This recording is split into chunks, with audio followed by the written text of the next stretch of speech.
Pre-con meeting, work package installation instructions explained. In this video, I'm going to talk to you about the most important outcome for your pre-construction meetings, otherwise known in the industry as your preparatory meeting or your pre-install. This is crucial because the whole meeting is a waste if we don't take the time to distill the information down for the crew so that we can see as a group, know as a group, and act as a group. So let me explain that now.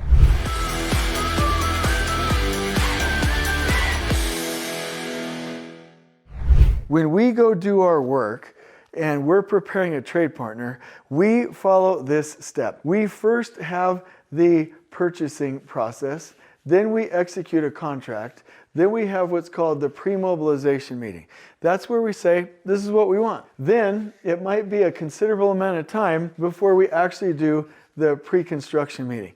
This meeting happens 3 weeks before we start the work, and then shortly thereafter we have what's called our first in-place inspection, okay? Then you do your follow-up inspection, then you do your final. And so what I want project engineers and PMs to know is that they don't manage or do submittals or RFIs or pay apps. Those are tools. We manage a process where you literally plan the work first, build it right with the trade partner, and finish as you go and make sure that they're finished before they demobilize the site. So again, if you're a PE, you're not just writing RFIs or reviewing submittals. You're planning the trades work with them, building it with them, and finishing it with them. That is the system. Now, the biggest tragedy with this is when we go through all of this planning. We've purchased a great contractor, right? We don't own them, but like we partnered with them. P for partner, I like that. Executed a contract, great. We've explained what we need by way of submittals and RFIs and safety plans and quality plans, right? And then the pre-con meeting, let's say that we've done the day and a half worth of prep, that we have aligned on expectations, that we have reviewed the plan, which means the TAC plan, the zone maps, the logistics plan, and every other planning document and deliverable we have, and then we leave the meeting with nothing else. That would be a tragedy. One of the most important things we've got to do is the third part, which is we've got to have our installation work package instructions. Let me explain what that is. That is a document, and it can be a couple of pages. I wouldn't get freaked out about how many pages this is. The key is it visual, bulleted, mostly pictures, and not because anybody's stupid, but because that's a superior way of communicating.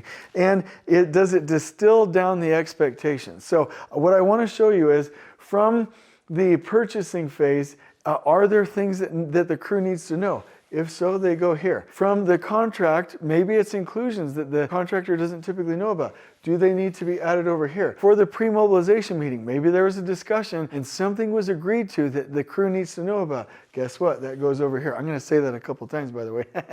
And then the key is, this is the most important meeting. This is where we have all the information, we have the expectations, we're reviewing the plan, it's ready, and we know what things have got to be done with the install. Because quality is simple. Quality is all about know the expectations and build per the expectations. This is where we go from the first planner system to the last planner system, and the foremen are empowered to go build with the information in the installation work package. This meeting, if you've gone through the expectations and you've gone through the plan and there's anything that needs to be updated on the TAC plan, the zone maps, or the logistics plan, do it. But if there's anything else that goes into how they perform the work, the space, the layout, the requirements, the staging, the labor counts, the configuration of the zone, the work package, the TAC time, the duration, anything that deals with that work package, that information needs to come over here and be a part of this document. I highly recommend we get into the habit of not doing a project management software meeting minutes for this. Your meeting minutes are literally this outcome.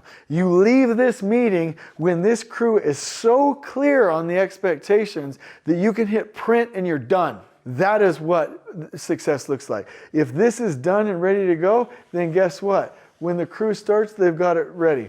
When you go do your first in place inspection, it's ready. When you go do your follow-up, you have something to check it against. When you do your final, you can make sure that everything is 100% done. This is lean. This is construction. We've got to do this. I tell you what, I'm getting in the habit with clients and our own construction company where even the bid package all the way back here, everything that's pertinent just stays in one document on Canva throughout, and then it's immediately ready for the crew to go install. And then guess what? As we get better with these work packages, every single time we know we can design better, fab better, deliver better, install better, and manage better so that the durations can narrow without hurting trade partners or overburdening resources. This is lean. And so the biggest tragedy is to have this meeting without the outcome, without the installation work package being absolutely clear. So this video will link to the What Happens in a Pre-Construction Meeting video and the videos that go along with this about how to prepare, how to align with expectations, and how to review the plan so that you can go implement the most important preparation strategy on your site, the pre-con, pre-install, or pre-preparatory meeting, whatever you call it. I'll leave you with a blog post summary of this and a Canva graphic and the link to the other videos. If you have questions, reach out to us because this is too important to not execute properly.